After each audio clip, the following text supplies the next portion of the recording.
Club, second edition of the second season here at the wonderful Jewry Club in Aldgate. You are the wonderful people that are here, and I'm so grateful that you're here sharing who you are and what you love doing, and doing it well and doing it best. And I'm loving it that you're here sharing this with me, and I hope you're making some lovely connections tonight and creating those synergies. So here you are in the Spotlight Show, and our star for the evening is the wonderful, multi-award winning international speaker, coach, author and publisher. She's a native New Yorker, has been living here for quite some time now, and she has helped many people author books, over hundreds of books that she's helped author, and she's also authored herself 8. And she is prolific in the world of thought leadership, and we'll be talking about that throughout this session now. So, we're going to go through a few things with her. I'm not going to keep rambling on now. I think we should give a big round of applause to Mindy Gibbins-KLEIN!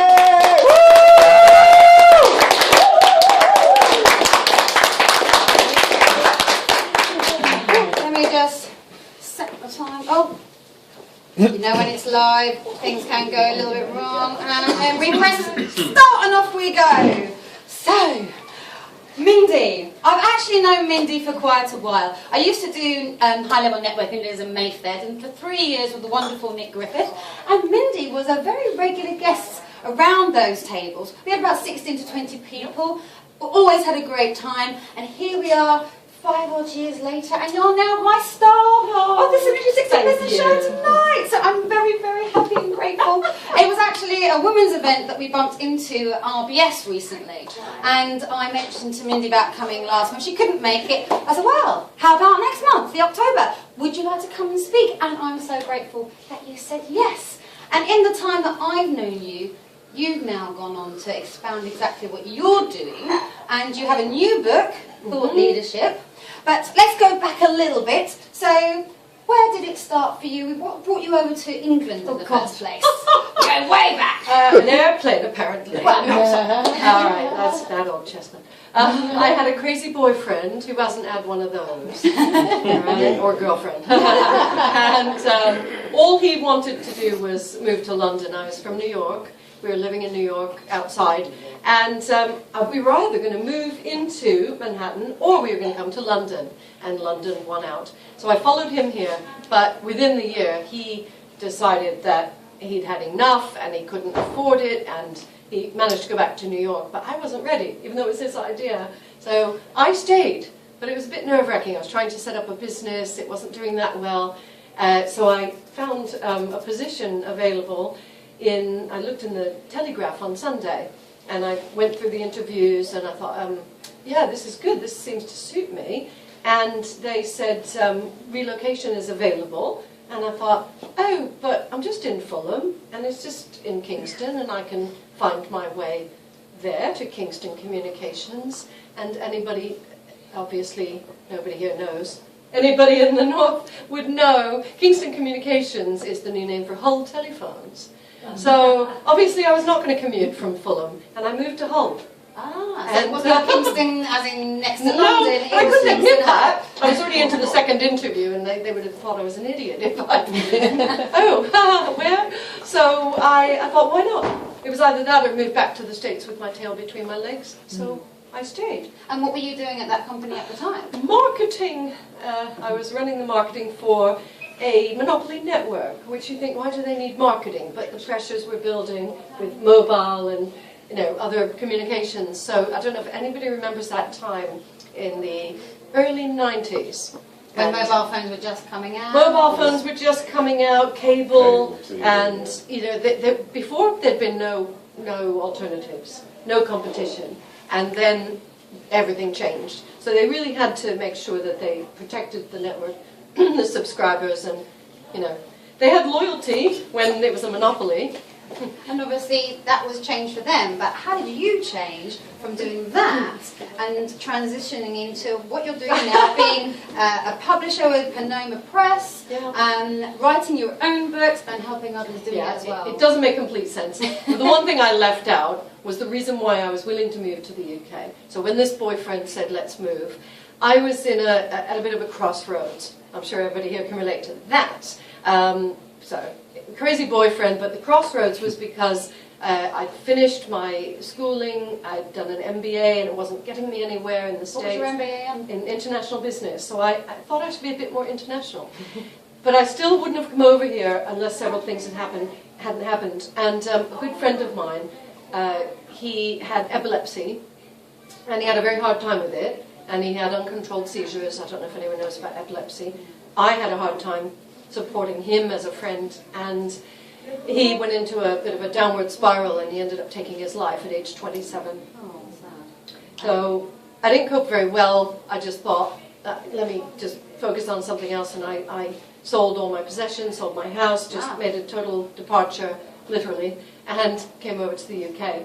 So what happened was I was in these marketing jobs, and I did 3 in a row, and eventually moved back down south when the Kingston thing ended. By that time I'd met my husband in Hull, and had 2 kids in Hull, and we all moved back down south. But I was still struggling with this story and what had happened to my friend, and I really wanted to write about it.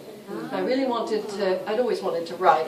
And I finally decided, you know, the story hasn't been told, and nobody was there to defend my friend, and people were saying it's a sin to take your life and all this sort of thing, which made me feel very upset. It's very easy to do that when you're not living in that hell yourself. Yeah. And I thought, what can I do? I can't bring him back, but I can write. And I knew I could write. Yep. And so I went round and round and round, and edit and draft after draft and rejection after rejection. I'll just shorten what is a very long story, a 10-year story. I finally got the book into print. Wow. Yay! And who did you get that into print with? So it was a very small publisher that had a very small base here. In fact, they were printing the books in the US. It was all very new, but it was exciting because it meant that my book was in print, it was available, it went on Amazon, which was also very new. So the book finally, my first book, is called A Dance in the Desert, and I think it's in our catalogue. It should be anyway, because half the proceeds, or you'll have to, half the proceeds go to epilepsy charities. So if, you know, what I did was I changed the story, changed the names, changed one. You'll never know what was true and what wasn't. So it's done as a kind of a fictional? Yeah, they call it faction. If you take fact and you turn it into fiction. So that was my first entree into the world of books. And I carried on doing my work, and I was training and coaching and marketing, and I had all my, you know, plan. But then I kept getting asked about the book. You know when you go to networking meetings and you want to talk about one thing and other people want to talk about something else that might have happened tonight.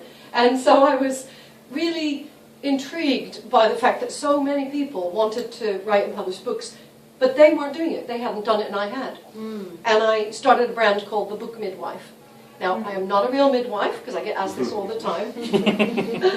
But a book is a baby. Yeah, she gets the metaphor. Thank you. So, you know that book everyone has inside them? That's the metaphor. Some people need help bringing it out. How did you come up with that name? Goodness me, I was at this networking event, and somebody asked me, what do you do? And I was talking about, you know, bringing it out, and we pull it out of you like a baby. And I said, like a midwife. And I had a glass of wine in my hand, and it went everywhere, and it really, I mean, talk about anchors. That's like your water's bursting. Thank you for that. Do you know what? I cannot remember, because I'm not very visual. I can't remember if it was red or white wine. I just know the white wine. He stepped back from the impact of what I said, or probably not to get wine on his suit. And there we were. And he said, you should trademark that. So we did. And that was, you know, way back in 2000 well, 2002 I started it, and we finally used the brand in 2004, 2005.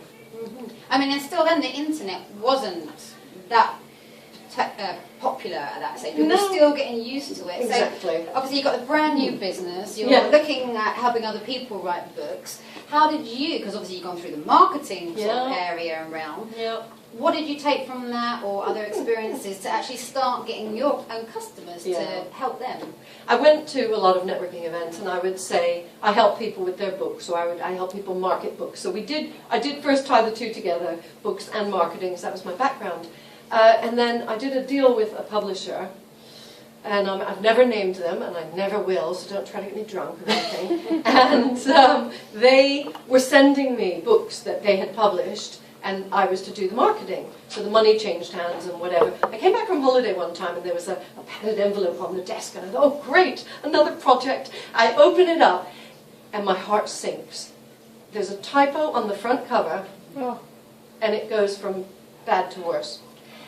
I started reading through it, and I cannot tell you how many things were wrong with this book. They needed a second edition. The length, the editing, the style, the story, the everything. We found 601 typos before we finally got it back into print, which cost, not me.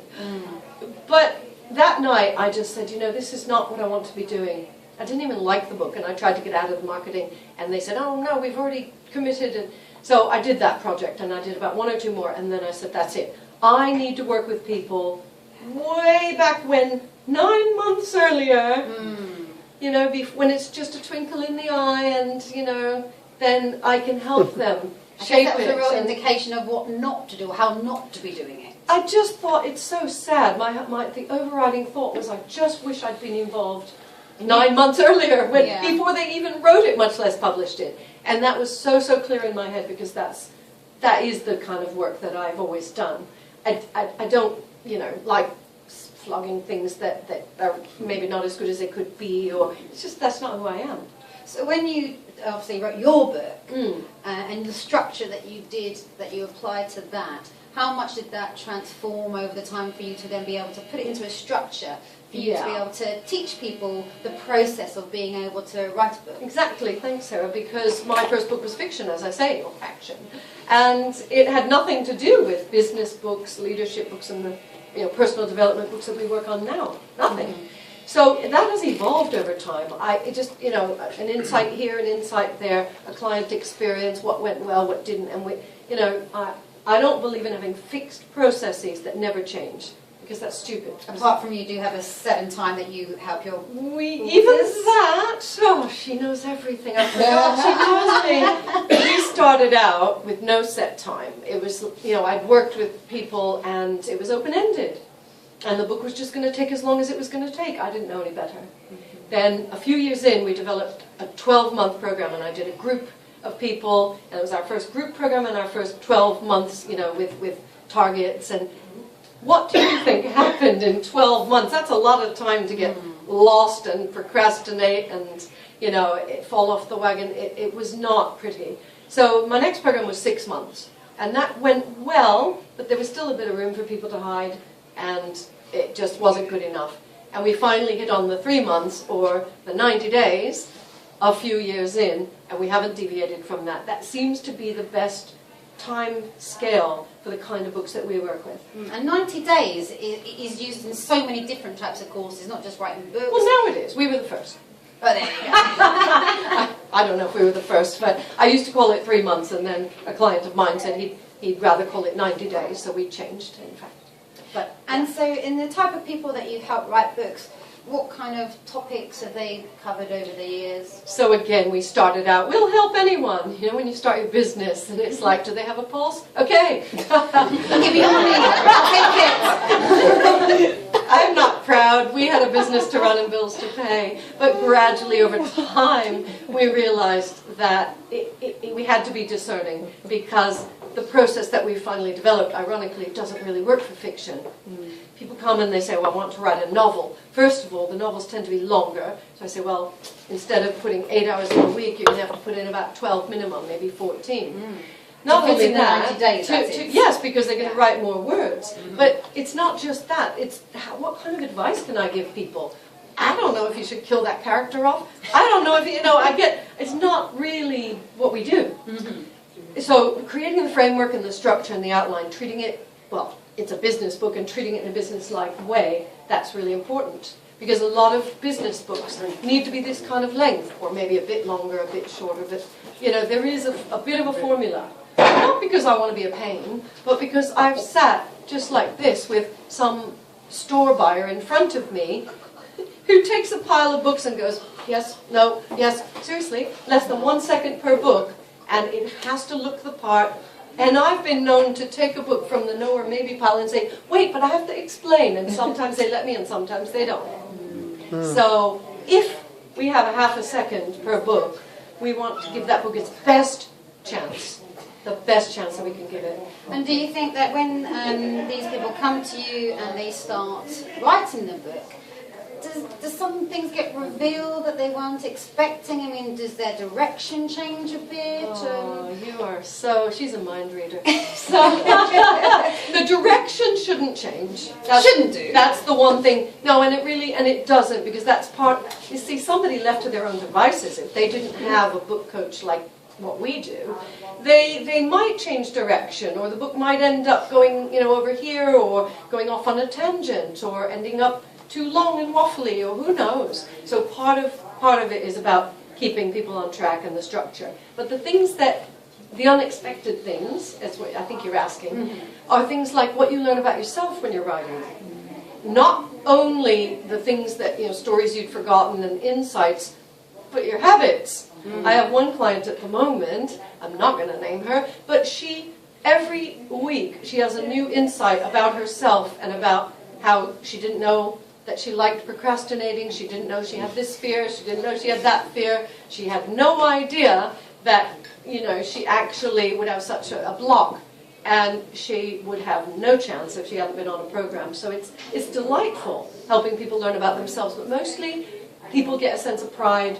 So we always say that you end up with a lot more than the book when you do our programs. You end up, it's about a lot more than the book.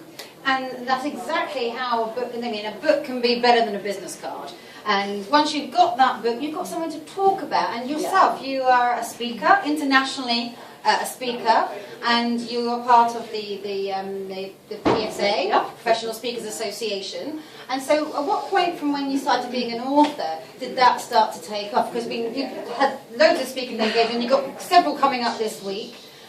So where has that taken you, and what doors has it opened? Yeah, so thanks. When I was in the States, I was training, and that was one of my first jobs, sales training.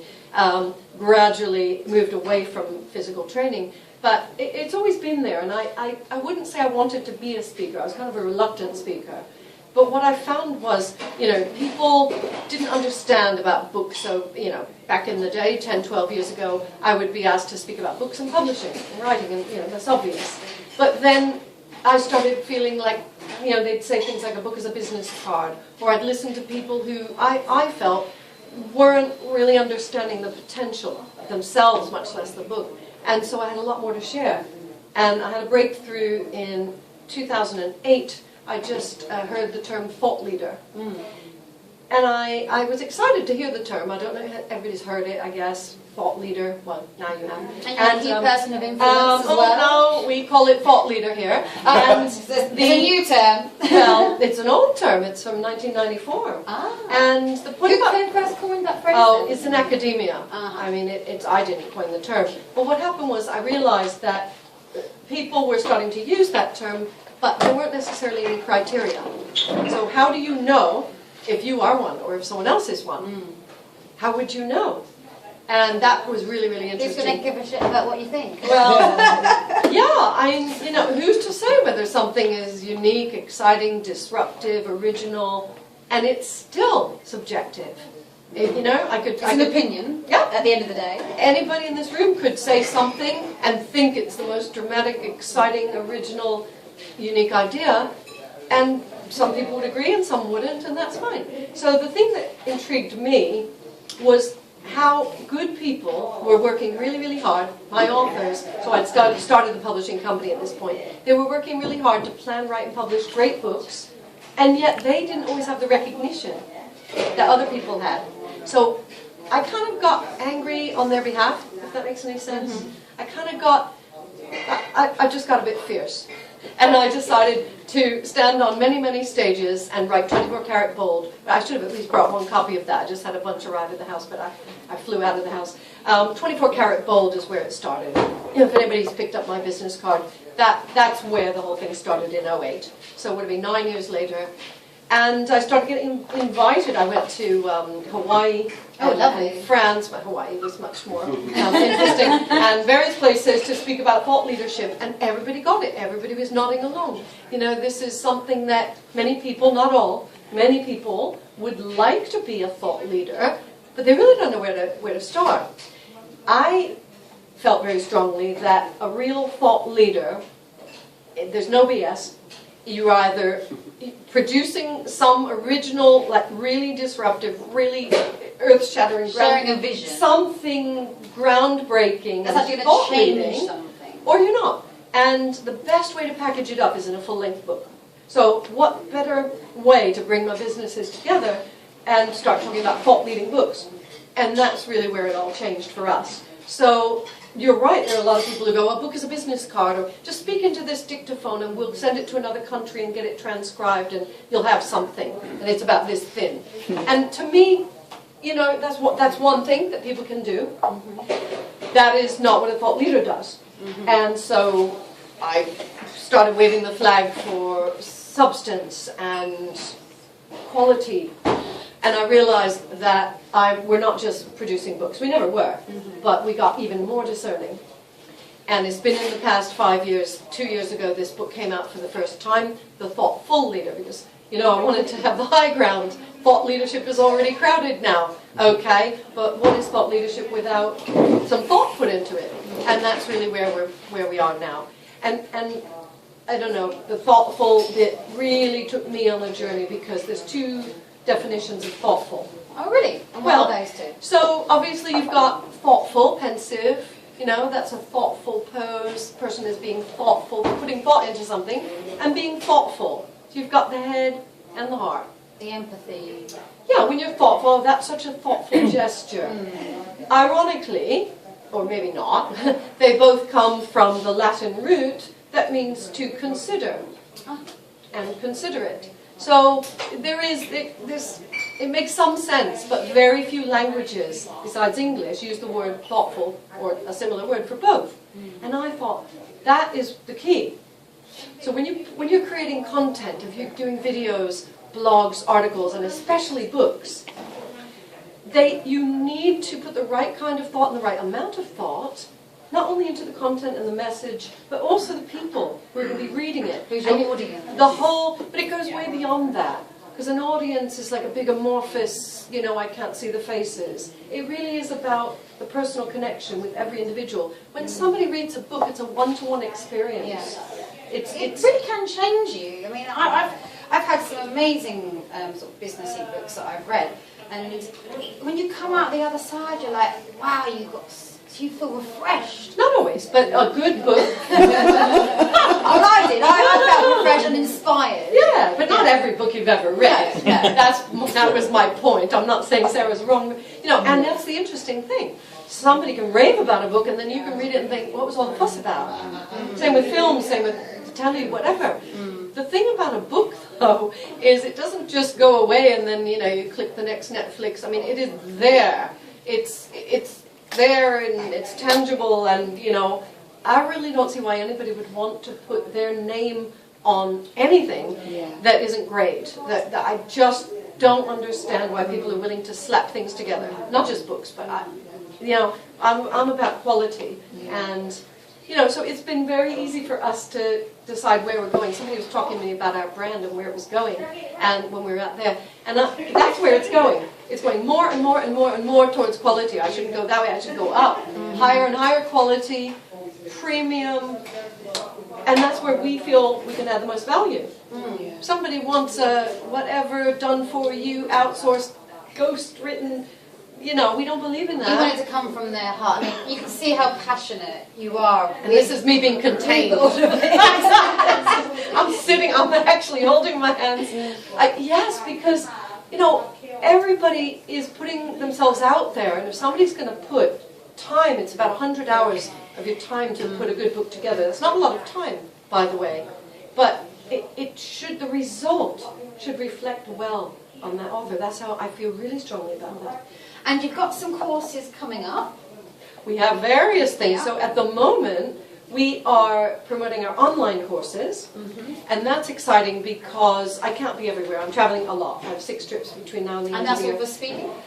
Speaking, training, a bit of speaking mixed with holiday. I've just managed to land another gig in Singapore, so while I'm there, you know, but work hard, play hard. Yeah. Well, that's what you're wanting to do, though, isn't it? You want to be able to have a life where you have financial freedom, time freedom, which is the resource that gets